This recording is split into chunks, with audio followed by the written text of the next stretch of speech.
여러분 새해가 되면 여러분들 아마 어르신들을 찾아가셔서 새해 인사드리게 되시죠. 세배를 하게 되는데 그때 이제 가정마다 인사하는 문구는 좀 다를 수는 있겠지만 공통적으로 좀 일관된 그런 새해 인사를 하는 것이 있죠. 어떤 인사법입니까? 인사말입니까? 새해 복 많이 만드세요. 새해 복 많이 드릴게요. 아니죠. 받으세요라고 인사를 합니다. 제가 그 인사말을 생각하면서 이런 생각을 해봤습니다. 아, 복이라는 것은 우리가 만들어낼 수 있는 것이 아니구나. 진정한 복이라는 것은 우리가 만들거나 내가 줄 수 있는 것이 아니구나.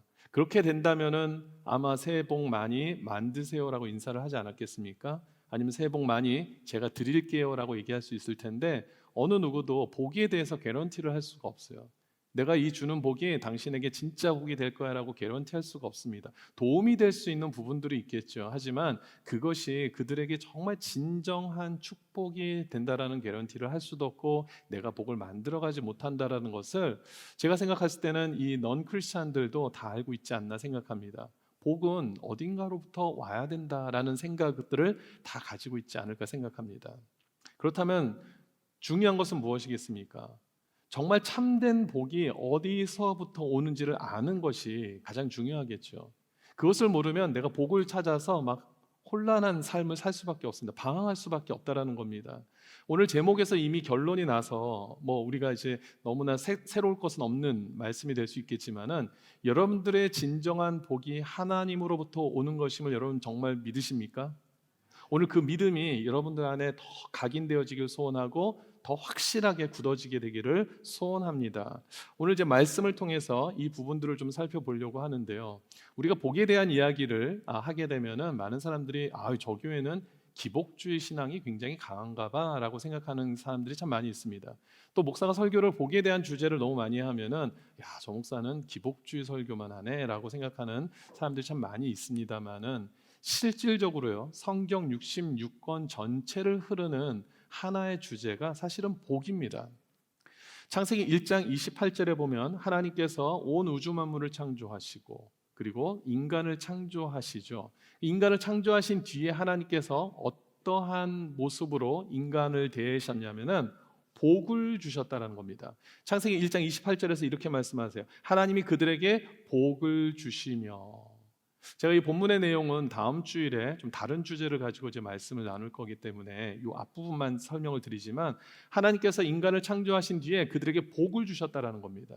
이것은 다른 말로 하면은 인간은 하나님의 복이 없이는 살 수 없다라는 그런 의미가 되기도 합니다. 하나님이 주신 복으로만 살 수 있다. 그것을 하나님이 우리에게 소개하는 것이죠. 시작부터가 복에 대한 이야기예요. 인간을 만드시고 하나님 복을 주시길 원하셨고 복을 주셨습니다.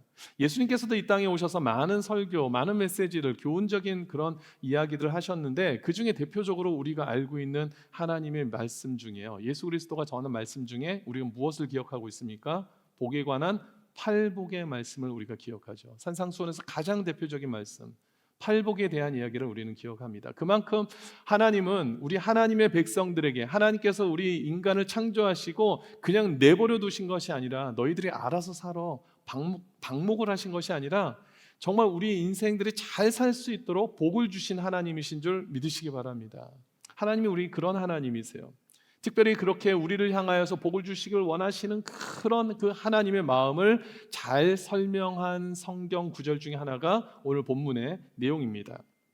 따라서 오늘 본문의 말씀을 통해서 우리가 정말 하나님의 복이 무엇인가, 그리고 이 복은 우리가 어떻게 누릴 수 있는가, 이런 부분들을 좀 살펴보도록 하겠습니다. 오늘 본문에 보니까 하나님께서 아론과 아론의 아들들을 대제사장과 제사장들로 삼으시면서 그들에게 명령을 하시는 그런 메시지입니다. 너희들은 백성들에게 이런 축복을 해야 돼. 이것이 결국은 복이 될 거야. 백성들한테 그것을 전해라고 이야기하는 내용인데 세 가지 복을 하나님께서 얘기하고 계십니다. 첫 번째는 어떤 복인가 하면 하나님께서 우리를 지키신다라는 겁니다. 우리를 보호하신다. 이 지키시다라는 표현의 샤마르라는 히브리어는요, 어떤 그 가시 덩굴을 통하여서 어떤 지역을 울타리를 만들어서 보호한다라는 의미를 가지고 있습니다. 우리 군대 시설을 보더라도 높은 벽이 있으면 장벽이 있고 그 위에 무슨 쇠창살 같은 거를 심어놔 가지고 쉽게 누군가가 접근하지 못하도록 보호하지 않습니까? 그런 개념이에요. 당시 고대 근동사에서는 목자들이 양을 이끌고 그 양들을 먹이기 위해서 뭐 반나절만 가는 것이 아니라 때로는 하루, 이틀, 사흘씩이나 그렇게 돌아다니면서 양들에게 꼴을 먹이고 물을 마시게 하는 그런 이동을 많이 했다고 합니다. 그러다 보니까 밤이 되면 어떻게 되겠습니까? 양들을 지켜야 되는데 어디 우리가 있는 게 아니니까 임시 우리를 만들 수 있는 공간을 만들어서 그 지역을 가시 같은 걸로 울타리를 만들어 놓는다고 하는 것이죠. 그래서 야생 짐승들이 이 양들을 공격하지 못하도록 보호하는 그런 부분들을 가리켜서 바로 샤마르라고 이야기를 한다고 합니다. 그만큼 하나님께서 우리를 지키시길 원하시는 거예요. 이런 부분에서 시편 기자의 그 고백을 보면은 너무나 많은 내용들이 이런 것들을 고백하고 있어요. 자신 인생 가운데 하나님 나를 이렇게 지키시고 보호하신다라는 것을 고백하는 내용이 참 많이 있습니다. 시편 121편 6절, 7절, 8절의 말씀을 보니까 그렇게 고백하는 내용이 있죠. 우리 같이 한번 읽어보겠습니다. 시작. 낮에 해가 너를 상하게 하지 아니하며 밤의 달도 너를 해치지 아니하리로다. 여호와께서 너를 지켜 모든 환난을 면하게 하시며 또 내 영혼을 지키시리로다. 여호와께서 너의 출입을 지금부터 영원까지 지키시리로다. 할렐루야. 하나님이 우리를 지키시는데 언제부터 언제까지입니까? 지금부터 언제까지죠? 영원까지 유효 기간이 없습니다. 하나님의 백성, 하나님의 자녀가 된 사람들 하나님 지키시는데 영원까지 지키신다라고 말씀하고 있습니다. 오늘 우리 찬양팀 아까 처음 시작하면서 우리 자매님이 그런 멘트를 좀 하셨죠. 지금 한국 뉴스, 미국 뉴스를 보면은 여러분 어떤 소식들이 들립니까? 정말 무지하게 그냥 무고한 시민들한테 미국에서는 총을 쏘고 한국에서는 칼로 찌르는 그런 흉악한 그런 정말 말도 안 되는 그런 모습들이 그런 소식들이 막 우리에게 전달되어지죠. 그런 정말 세상의 악함 속에서 우리가 우리 스스로를 어떻게 보호할 수 있겠습니까? 우리를 어떻게 지킬 수 있겠습니까? 우리 자녀들을 어떻게 지킬 수가 있겠습니까? 하나님께 맡길 수밖에 없어요. 하나님의 지키심, 하나님의 보호하심 앞에 우리가 더 철저하게 주님을 의지할 수밖에 없다라는 결론을 내리게 됩니다. 하나님은 우리를 정말 지키시고 보호하시는 하나님이신데 그 깊이와 넓이가 어마어마하게 크다라는 것을 우리가 기억해야 됩니다. 제가 이 말씀을 준비하면서 어떤 자료를 보다가 이 시클리드 물고기라는 한 종류를 발견했습니다. 여러분 혹시 들어보셨어요? 시클리드 물고기라는 종류를? 이 물고기는 굉장히 특별한 그 생활 패턴을 갖고 있는데 특별히 이 암컷 물고기가 알을 갖고 부화를 하는 그 과정이 굉장히 신비롭습니다. 알을 부화하게 되면 보통은 그냥 그렇게 끝나는 것 아닙니까? 알아서 새끼들이 다른 천적에게 잡혀 먹든 말든 뭐 어떻게 할 수가 없잖아요. 그런데 이 시클리드라는 물고기는 알을 부화하면서 그 이제 새끼들이 조그만 새끼들이 나와서 커질 때까지 어느 정도 사이즈가 될 때까지 어미의 입에 머물게 해서 그래서 그 새끼들이 어느 정도 자란 뒤에 그 새끼들을 내보낸다고 합니다. 놀랍죠?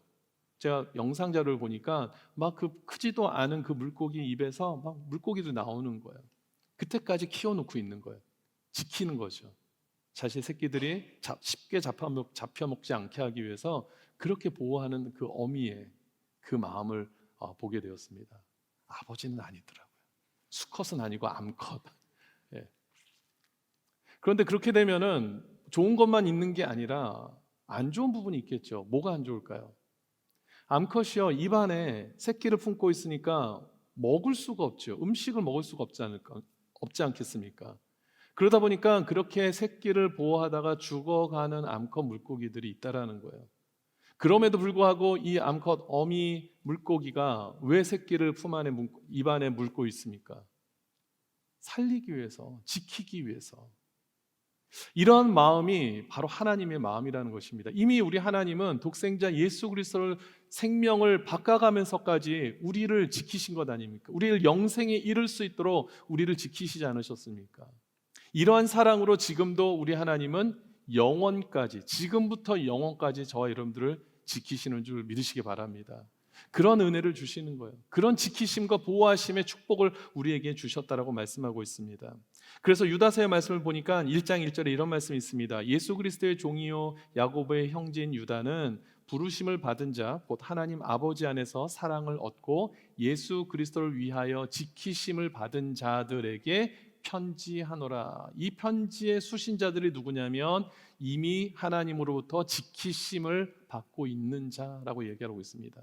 저와 여러분들은 이미 하나님의 지키심, 보호하심이 이미 시작된 줄 믿으시기 바랍니다. 그래서 그 하나님을 더 의지할 수 있어야 돼요. 더 하나님만을 바라볼 수 있어야 되는 것입니다. 특별히 우리의 육적인 보호도 필요하지만 우리가 영적으로 우리에게 주신 믿음이 변질되지 아니하고 좌로나 우로나 치우치지 아니하고 요동치 아니할 수 있도록 특별히 여러분 세대뿐만 아니라 여러분의 자녀들이 그 믿음을 귀한 믿음을 끝까지 이어갈 수 있도록 지킬 수 있도록 하나님 도와달라는 기도를 늘 드릴 수 있는 우리 모든 세대들 되기를 주님 이름으로 축원드립니다. 두 번째, 오늘 본문을 통해서 우리에게 주시는 축복, 어떤 축복이냐면 은혜를 베푸시길 원한다. 은혜라는 것입니다.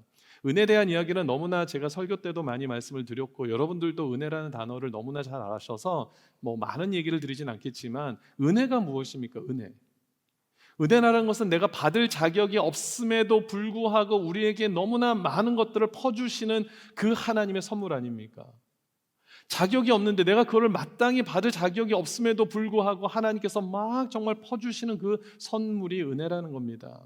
그런데 많은 성도들이 어느 순간 그것을 마땅하다고 생각해요. 당연하다고 생각합니다. 내가 누리는 것이 너무나 당연하다고 생각을 하는 거예요. 교회 와서 예배 드리는 게 너무나 당연해졌어요. 우리 성도님 중에 한 분, 오늘도 교회를 못 오셨는데 이 성도님이 주중에 제 실명을 말씀드리지는 않을게요. 몸이 안 좋으세요. 굉장히 안 좋으십니다. 그래서 일주일에 한 몇 번은 전화 오셔서 목사님 기도해 달라는 거예요. 무슨 기도를 해드릴까요? 주일에 교회에 나와서 예배 드리고 싶다라는 거예요. 몸이 안 좋으시니까. 여러분 교회 오실 때 이런 마음으로 혹시 오십니까?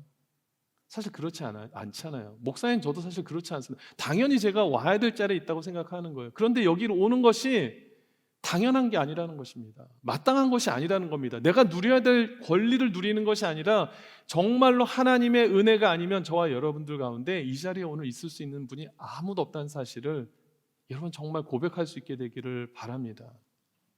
여러분 오시는 가운데 얼마나 많은 사실 영적인 그런 유혹도 많았겠습니까? 오기 싫은데도 억지로 오신 분이 계시죠. 제가 이렇게 보니까 잘 보이진 않지만 이렇게 표정에서 좀 몇 분들이 보이긴 합니다.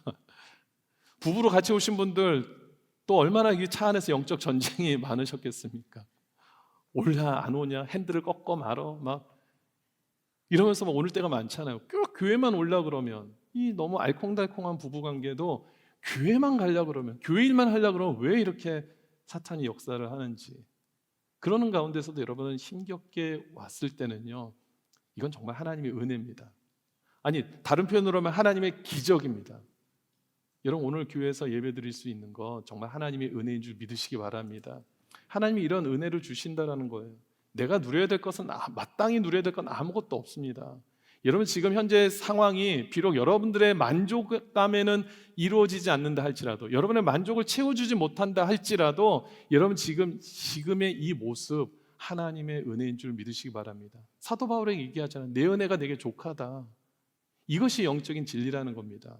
신비로운 비밀이죠. 하나님의 역사하심의 그 모습이라는 겁니다. 내가 이 은혜를 은혜로 인정하고 하나님께 감사할 줄 아는 자들에게 하나님이 더 크신 은혜를 베푸시는 줄 믿으시기 바랍니다. 그런데 은혜를 은혜로 받지 못하고 오히려 내가 더 많은 것들을 가지지 못한 거, 내가 많은 것들을 누리지 못하는 것 때문에 하나님에게 불평하고 불만을 토하는 인생을 산다면 아무리 하나님이 은혜를 부어준들 그 마음에 기쁨이 있겠습니까? 은혜를 은혜로 받지를 못하는데. 여러분 우리가 지금 이 시간에 당장 실천하십시오. 여러분 지금 여러분들이 이 자리에 있는 것을 하나님께 감사하시기 바랍니다. 여러분 주님 앞에 감사할 때 하나님께서 더 큰 은혜를 부어주실 줄 믿습니다. 세 번째 어떤 축복을 주시느냐? 평강을 주신다라는 겁니다. 평강, 히브리어로 우리 잘 아는 말씀이죠. 샬롬, 여호와 샬롬. 히브리인들, 이스라엘 사람들이 가장 최고의 인사로 여기는 인사법이 바로 여호와 샬롬입니다. 하나님의 평강이 함께 하시기를. 우리 한국 인사의 가장 최고의 인사는 뭡니까? 많이 드세요잖아요. 식사하셨어요? 뭐 이런 거. 예. 제가 우리 성도님들과 같이 식사를 하다 보면은 제가 20, 30대 이 정말 아주 혈기왕성한 나이 때는 충분히 제가 많이 먹을 나이잖아요. 그래서 성도님들이 전사님 많이 그때 전도사 시절에 많이 드세요, 많이 드세요 그러면 저도 막 많이 먹고 그랬는데 제가 이제 50이 넘었거든요. 그런데도 요즘도 우리 어르신들하고 같이 식사를 하다 보면 목사님 한참 지금 드실 텐데 많이 드세요 그러더라고요. 도대체 이 먹을 때는 언제 끝나는지 모르겠습니다. 우리 어르신 세대는 사실 먹는 게 귀한 세대에서 또 자라오셨으니까 많이 드시는 것이 사실 복이었던 우리 한국의 그 시대가 있었죠. 근데 이제는 우리가 이 복의 개념을 좀 바꿔야 됩니다. 많이 먹고 많이 누리는 게 복이 아니라 정말 하나님이 주신 평강에 있는 것, 그것이 복이 될 줄 믿습니다. 여러분 성경에서 말씀하고 있지 않습니까? 마음의 즐거움은 양약이라도 심령의 근심은 뼈로 마르게 한다. 아무리 많은 것들을 가지면 뭐합니까? 마음이 평강이 없으면 우리는 늘 어려움에 처할 수밖에 없다라는 겁니다. 여러분 많은 것들을 가지면 행복해지실 것 같으세요? 아니면 마음이 평안하시면 행복해지실 것 같으세요? 그러면 이래야죠. 많은 것들을 가지고 많이 평안했으면 좋겠습니다라고 답을 하시면 될 텐데 다들 고민들을 하시더라고요. 근데 많은 것들을 가지면 평강을 이루기가 참 어려운 것 또한 사실 아닙니까? 더 가지면 가질수록 그걸 지키고 싶어 해가지고 더 불안해지는 것이 인간의 마음이더라고요. 성도들 가운데서도 그런 분들이 많이 계세요. 정말 힘들고 어려울 때는 더 하나님 앞에 나아가는 일들을 더 열심히 합니다. 그런데 뭔가 조금 여유가 생기고 뭔가 내가 원했던 부분들이 이루어지기 시작하면 점차 하나님을 멀리하는 그런 모습들을 보이는 경우들이 참 많습니다. 여러분 많이 가지는 게 중요한 게 아니라 내 마음에 하나님 주신 평강이 가득 넘치는 것을 우리가 축복으로 받을 수 있게 되기를 주님의 이름으로 축원드립니다. 제가 어제 설교에서도 말씀드렸지만 많은 것들을 가지고 누린다면 유익함들이 있죠. 편리함이 있습니다. 그것을 부인하는 건 아닙니다. 우리가 많은 것들을 누릴 수 있는 만큼 편리함도 있고 또 유익함도 있습니다. 하지만 그것이 하나님이 주시는 평강을 떠난 것들이라면 결국은 그것이 우리에게 더 불편함으로 다가올 것이고 스트레스로 다가올 것이고 근심과 걱정으로 다가올 수밖에 없다는 사실을 여러분 꼭 기억하시면서 정말 하나님의 평강이 내 안에 넘치기를 늘 기도하실 수 있게 되기를 소원합니다. 그래서 예수님도 말씀하시죠. 평안을 너희에게 끼치노니 곧 나의 평안을 너희에게 주노라. 하나님이 우리에게 많은 물질, 내 물질을 다 너에게 주노라 말씀하지 않으세요. 내 평안을 너에게 주노라. 왜냐하면 그것이 살 길이기 때문에, 그것이 축복임을 하나님이 너무나 잘 아시기 때문에 우리에게 그 축복을 주시고자 하신다라는 겁니다. 그럼 이렇게 세 가지 하나님의 복을 얘기했습니다. 첫 번째 무엇이었습니까? 하나님 우리를 지키시고 보호하시는 것. 두 번째 하나님의 은혜, 받을 자격이 없는 내가 누리는 모든 것들이 하나님의 은혜라고 말씀드렸고, 세 번째는 평강입니다. 이 세 가지 은혜가 축복이 모두에게 임하기를 주님의 이름으로 축원드립니다. 그런데 성경을 보니까 이 모든 복들이 모든 사람들이 다 누릴 수가 있느냐? 그렇지 않다라는 것을 성경이 우리에게 말씀하고 있어요. 여러분 이것에 대해서 신명기 28장에서 우리에게 중요한 메시지를 주고 계시는데 28장 3절, 4절, 5절, 6절에 보니까 이렇게 표현하고 있습니다. 성읍에서도 복을 받고 들에서도 복을 받을 것이며 내 몸의 자녀와 내 토지의 소산과 내 짐승의 새끼와 소와 양의 새끼가 복을 받을 것이며 내 광주리와 떡반죽 그릇이 복을 받을 것이며 내가 들어와도 복을 받고 나가도 복을 받을 것이니라. 여러분 아멘이십니까? 여러분 적어도 이 정도 말씀을 읽으면요, 와 이런 반응이 나와야 돼요. 아니, 할렐루야라는 반응이 나와야 되는데 여러분 전혀 감동이 없으세요. 여러분 이거 얼마나 대단한 복입니까? 들어와도 복을 받고 나가도 복을 받는데요. 여러분이 성읍에 계셔도 복을 받고 들에 계셔도 복을 받는데요. 여러분들의 자녀뿐만 아니라 여러분들의 기르는 가축들도 복을 받는다는 겁니다. 여러분의 냄비도 복을 받는데요. 얼마나 놀라운 일입니까? 그런데 어떻게 탄성이 안 나오실 수 있죠? 대단한 믿음이십니다. 여러분 정말 하나님께서 이런 복을 주신다면은 우리 정말 놀라야 됩니다. 너무나 감사해야 돼요. 근데 여러분들 너무나 표현을 잘 안 하시는 분들이시라서 그런 줄 믿고 정말 하나님께서 이런 복을 주신대요. 그런데 또 무슨 말씀을 하시냐면 28장 16절, 17절, 18절, 19절에 보니까 비슷한 상황을 설명하시면서 내가 성읍에서도 이번에는 무엇을 받습니까? 복이 아니라 저주를 받는다는 겁니다. 들에서도 저주를 받게 된다. 네 광주리와 떡반죽 그릇도 저주를 받는다는 겁니다. 그 위에 모든 것들이 다 저주를 받는데요. 누구는 복을 받고 누구는 저주를 받고. 하나님은 그렇게 복 주시기를 원하신다라고 지금까지 설명을 드렸는데, 그렇다면 왜 누구는 복을 받고 누구는 저주를 받는 것입니까? 그 기준이 있습니다. 신명기 28장 15절에 보니까 네가 만일 내 하나님 여호와의 말씀을 순종하지 아니하여 내가 오늘 네게 명령하는 그의 모든 명령과 규례를 지켜 행하지 아니하면 모든 저주가 네게 임할 것이다. 여러분, 하나님의 말씀에 순종하는 것은 우리의 복으로도 오지만 순종하지 않으면 복만 안 오는 것이 아니고요, 하나님의 저주가 임한다라고 분명히 말씀하고 있습니다. 여러분, 그래서 하나님의 말씀을 우리가 무시하면 안 돼요. 내가 지킬 수 있는 것만 열심히 지키면 되지, 천만의 만만의 말씀입니다. 하나님의 말씀은 그렇게 베스킨라빈스 선전 보니까 골라 먹는 재미가 있다 이런 문구를 하는데, 여러분, 성경 말씀은요 골라 먹는 재미가 없어야 됩니다. 모든 것들을 다 우리가 취해야 돼요. 가려 먹기 시작하면 그 중에 복이 있고 말씀대로 순종하지 못한 것으로 인한 저주가 있는 것, 얼마나 참 무시무시한 이야기입니까? 하나님이 그렇게 말씀하셨어요. 순종하지 아니하면 저주가 임한다.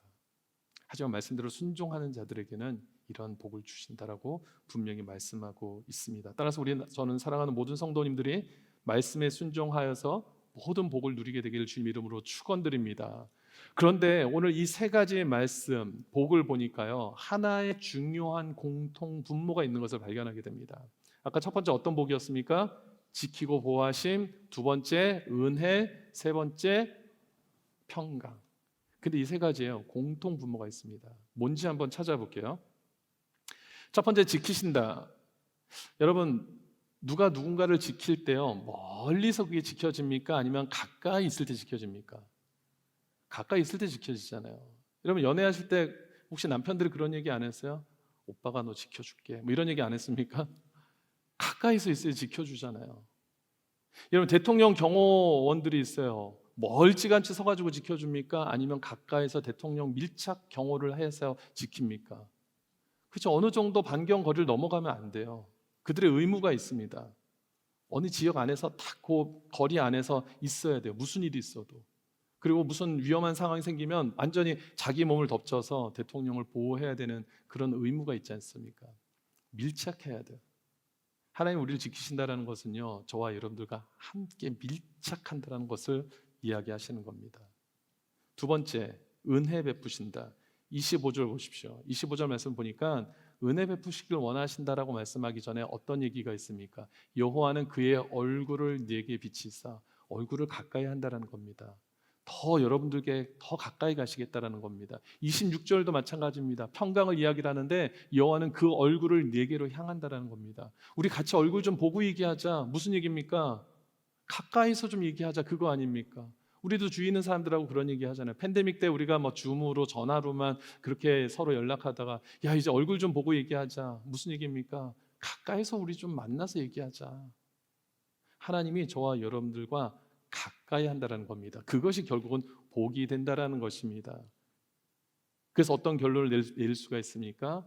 우리가 주님을 가까이 하는 자가, 그 자가 바로 복된 자다라는 결론을 내릴 수가 있는 것입니다. 이것이 성경이 우리에게 한결같이 말하는 복의 개념이에요. 하나님의 함께 하심으로 인하여 그 자체가 복이 되고, 하나님이 또 함께 하심으로 인하여 우리에게 추가적으로 또 부어주시는 여러 가지 부수적인 복들이 따라온다라는 겁니다.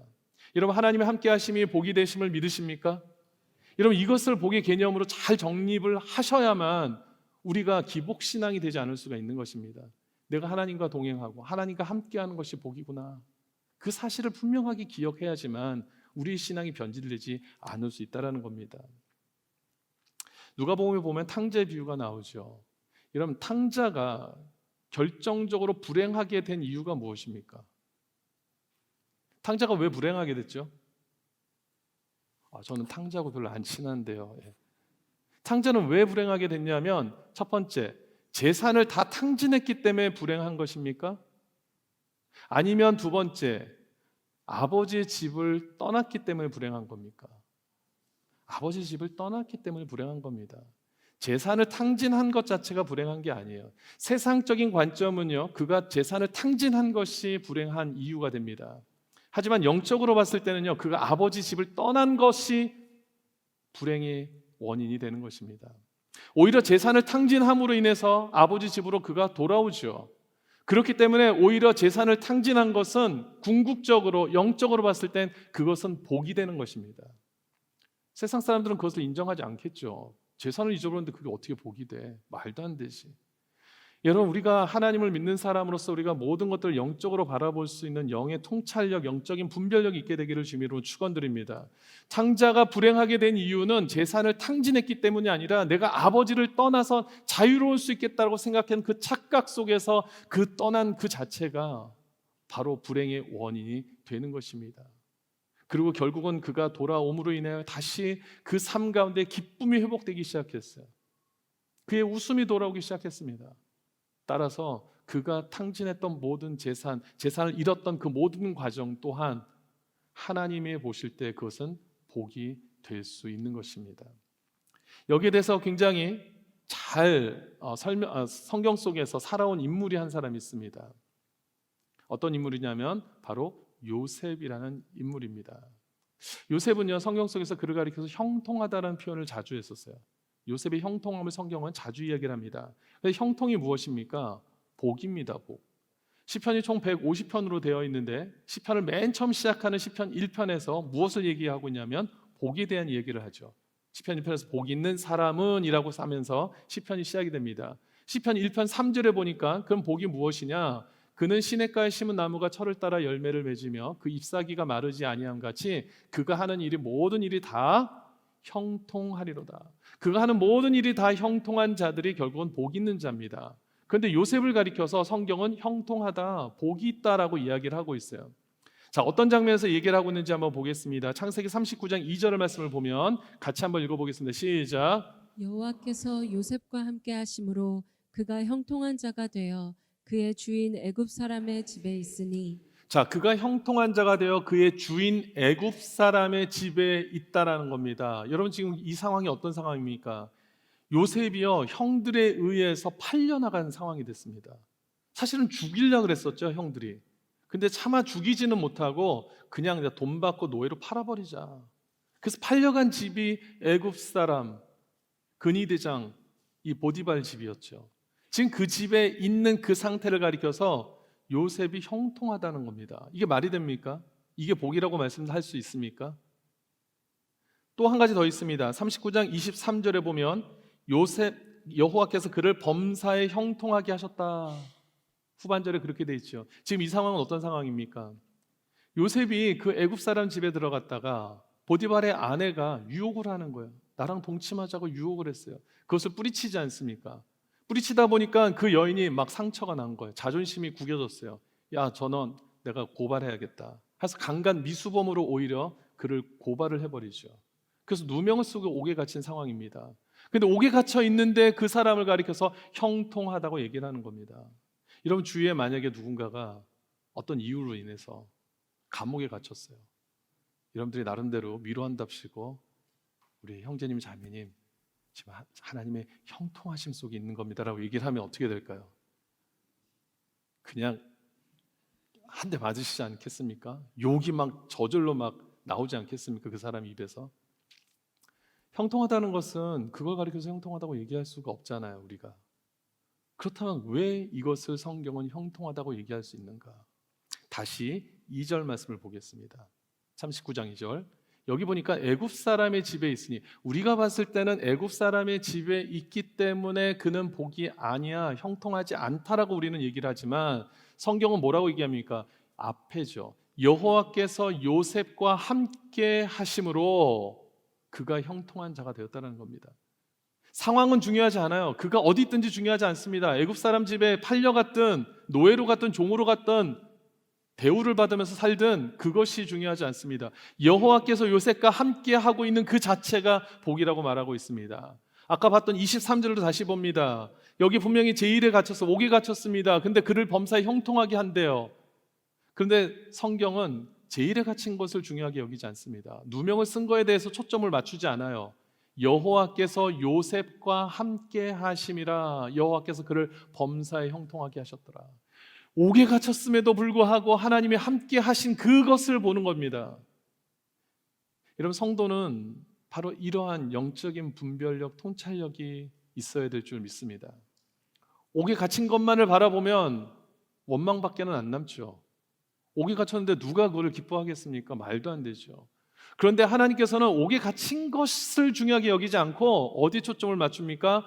여호와 하나님과 함께 하고 있느냐 아니냐, 이거를 보신다는 겁니다. 하나님이 함께 하시면 옥에서도 나올 수 있는 것이고, 함께 하시면 누명에서도 벗어날 수 있는 것이고, 결과적으로 요셉이 그래서 어떻게 됐습니까? 망했습니까? 아니잖아요.